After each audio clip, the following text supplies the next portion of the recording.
chapter 1135, officially the first chapter of 2025, although really it's the final chapter of 2024, but either way we're heading into the new year with the Elbaph arc for the first time. There were no insane earth-shattering reveals this week, but at the same time there's a lot of stuff that really makes you think, like small pieces of information that for now remain unresolved, but in the grander scheme of the story may be very, very important. Although that description kind of applies to every chapter of the arc so far, and most likely every chapter to come as well.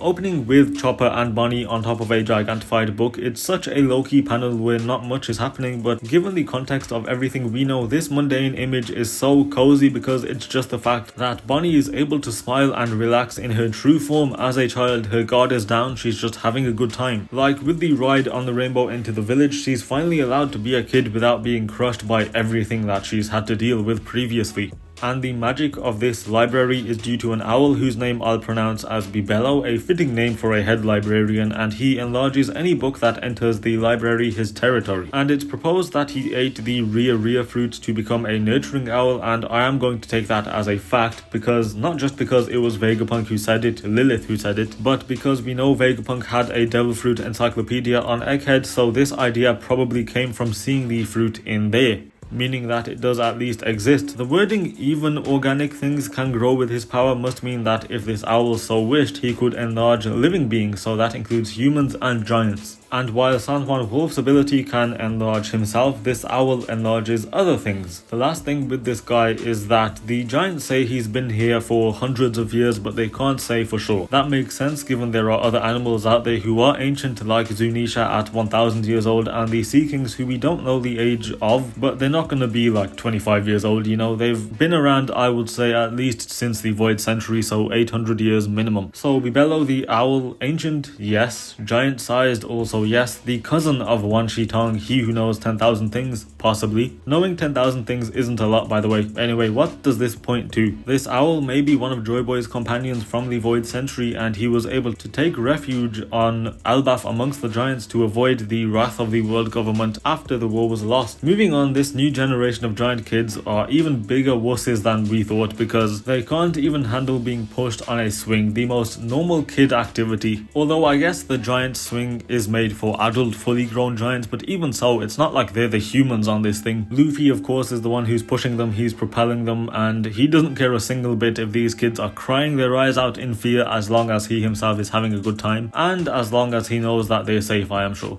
For the most part. Nami then shuts it down by giving both him and Usopp beatings, although I don't think Usopp deserved it. And I'm seeing a lot of tension surrounding this scene specifically, because Luffy is an emperor now. How is Nami able to beat him up like this? I don't really see what's so aggravating here. It's a light-hearted gag, one that's been around for so long. It's just a bit of slapstick. She's been beating Luffy's ass for decades, and we all know that Nami is not stronger than Luffy. Plus, the entire dynamic between these two isn't gonna change just because Luffy got a fancy new title. So of all of the things to take seriously in this story, this isn't one of them. Another thing though is that it's so great to see how Luffy and Usopp have essentially been joined at the hip since arriving at the village. I went back through the past few chapters and they really haven't been leaving each other's side. As soon as Luffy regroups with everyone after returning from the underworld, him and Usopp are running together to see the village. There's the small flashback and their reactions to seeing the village. There's their reactions to the rainbow, them seeing the mist ship, them getting ready to feast, them racing to the school, Ripley holding the two of them up, and then the entirety of this chapter. This means a lot to both of them, and even though we have the whole joyboy Nika situation going on, Luffy's not taking the spotlight. Usopp is there sharing the panels with him, and I think that's some really nice attention to detail. We see one of the giant kids cushioning up to Gerd, and the author comment for this chapter was Oda celebrating his 50th birthday, so just in case you needed any reminders that Oda's from a different era and how long One Piece has been going on for, I will admit I found Sanji's reaction to it funny, you know, because of what he's seen Momonosuke do. And in comes Colin. His first move is to attack Luffy, who breaks the wooden sword with a single hit, which is to be expected. But then this idiot throws an elephant gun, gear third haki and all at this kid who he's just met, and yes, he did miss on purpose. But what if, say, Colin slipped or he fell into the area that Luffy struck? He would have killed him. And it looks like the giant kids don't really like Colin, what with the whole peaceful philosophy, and he's essentially the odd one out here. Although Luffy has taken a liking to him with with this smile which is devious. And one of the kids mentions that he's always ditching school, so when we saw him with Shanks in the bar and when he was watching the giants at port arriving, he was meant to be here, but it's also understandable that he could get away with it because his teacher is also his mother, Ripley, who stated that she's from the last generation of warriors, and she's actually teaching Colin those warrior ways, so it makes sense that he is this way. And before getting into the real juicy details about this family, I've noticed something from a couple of the giant kids, which is that it looks like two of them have actual horns growing out of their heads. There's this kid on the swing here and this girl from the big panel. They don't look like prosthetics. I mean, why would they be? Like the subordinates of the Beast Pirates who wore those horns as part of their uniform under Kaido, and those ones were obviously fake. So the only explanation to me is that they are real, like Kaido's horns or Yamato's or even Black Maria's, and since the arc began, I've been advocating for some ancient giant or only appearances on Elbaph, or at least some information on them, and from the looks of it, I think we might just get that somewhere down the line. But back to Ripley, because this is big news. Giants and humans can in fact procreate, since Colin's father is a human who didn't fear anyone, not even the warriors of Elbaph. And according to Ripley, they are married but unofficially due to the difference in aging between giants and humans, but it's safe to say that they are both biologically the same age, the same stage of their life essentially, or at least they were when they first got together, because by giant standards, Colin may very well be 15 to 20 years old, maybe even more. So this mystery man may have aged a bit since then. And we have this speech bubble right here, which I'm assuming is coming from Sanji, and I interpret it in two ways. The first way is that this is him essentially in shock that a human got with a giant, and he's thinking to himself, have I got a chance? And the second way I'm interpreting it is that he's kind of voicing his annoyance about this marriage being unofficial, because from his perspective, if you're able to marry someone like Ripley, why wouldn't you want to make it official? Why wouldn't you want the world to know? Because let's go over it. Ripley is a giant woman, check. She's gorgeous, check. She's a warrior, check. She's a nice person, check. She's a good mother, check. And she's a teacher, meaning she's smart, check.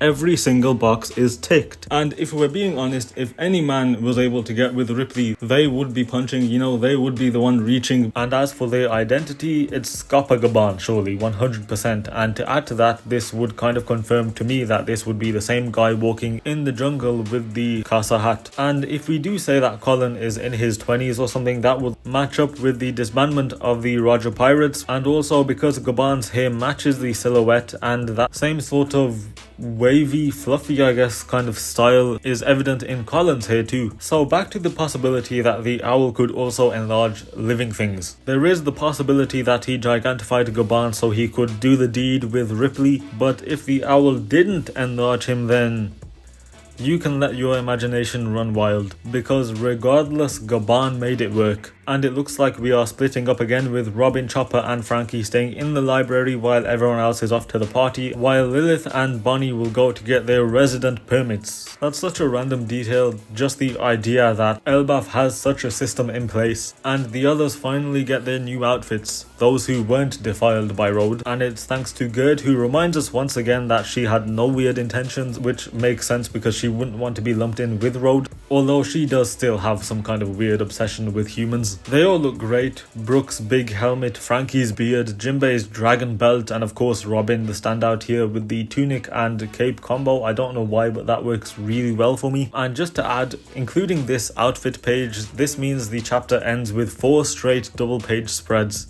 The more I'm looking at it, the more I'm really liking Frankie's beard. And as for Robin's outfit, you know what it might be? Coming off of the past few arcs where her fits were, well, back in Wano with her Beast Pirates disguise where everything was exposed, then in Egghead where everything was exposed again, this is kind of a nice change of pace where her body isn't at the mercy of the elements. Cutting to the castle now, which has been confirmed to be the castle of the former royal family, but it's now empty after Harald's death, Loki's imprisonment, and Hyrudian's pirating. Shanks' twin doesn't do anything, but the other one steps up here and she says that they are looking for Loki. This is surely linked to his special bounty as well as his declaration that he is the sun god. So here is the idea. The Holy Knights came to Elbaph previously to obtain the fruit of legendary power and status, and killed Harald, who refused to hand it over. Loki aided in a panic, and maybe after hearing other giants incoming, the Holy Knights retreated using the summoning circle, leaving Loki no devil fruit in sight and a dead King Harald, framing him as a kinslayer and a king slayer. and the reason the world government hadn't been after Luffy all this time, even with his rapid growth, is because they believed the sun god fruit was eaten by Loki, who they knew was imprisoned on Elbaph, and the special bounty is a result of Shanks' twin telling the elders about him and slapping that 2.6 billion on his forehead even though he hadn't done anything. And they are now back to kill Loki and retrieve that fruit, since they know about Luffy having the actual Nika devil fruit, and this one may be a power to combat it. Either that or having Luffy with the Nika fruit and Loki with this devil fruit teaming up is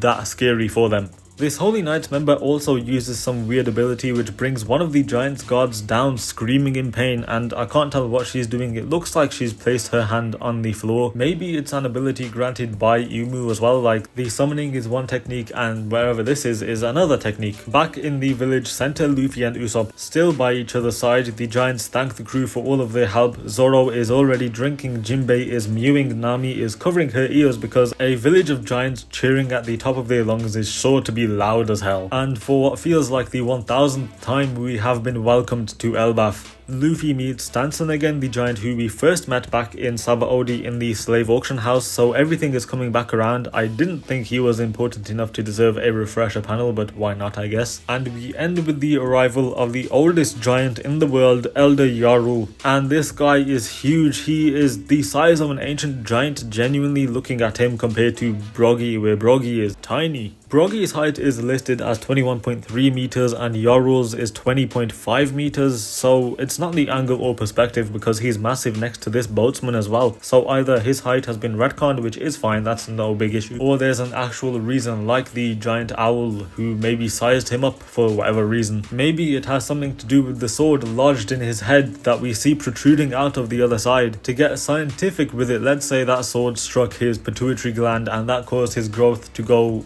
out of control, accelerate, even though I'm sure scientifically that's not how that works. So with this, it's the end of the chapter, but next I want to cover Oda's message from Jump Festa, which will cover what will happen next year. He says, "We've reached Elbaph and it seems laid back, although a certain man will break that calm." As for the laid back part, it's mentioned that Harold got some pushback from the village elders, so I think he was able to implement his peaceful philosophy because the captains of the warmongering giant warrior pirates were absent for a century. So the biggest factor against his proposal was not there. I think that this person is Shanks' twin, since we technically still know nothing about him, so he's still mysterious enough, but that's a boring answer because he's the obvious one and he's already arrived. But I am pretty sure that that's who the message is referring to, because even if anyone else were to show up, then the peace would have already been broken by these guys. But just to cover all bases, who else could turn up and cause chaos here? Realistically speaking, anyone. More people from the world government could show up to help these Holy Knights members in their mission. Other pirates could come looking for the final road poneglyph and the man marked by flames, who may or may not be here, the navy admirals and such. Dragon showing up now that the Holy Knights are making their move. I think there is a solid chance of Dragon showing up here because of that. And with the wording of a certain man will break the calm, this is the calm before the storm, aka Monkey D. Dragon, who has some sort of storm or storm adjacent devil fruit power. So 2025 Dragon is coming to Elbaph.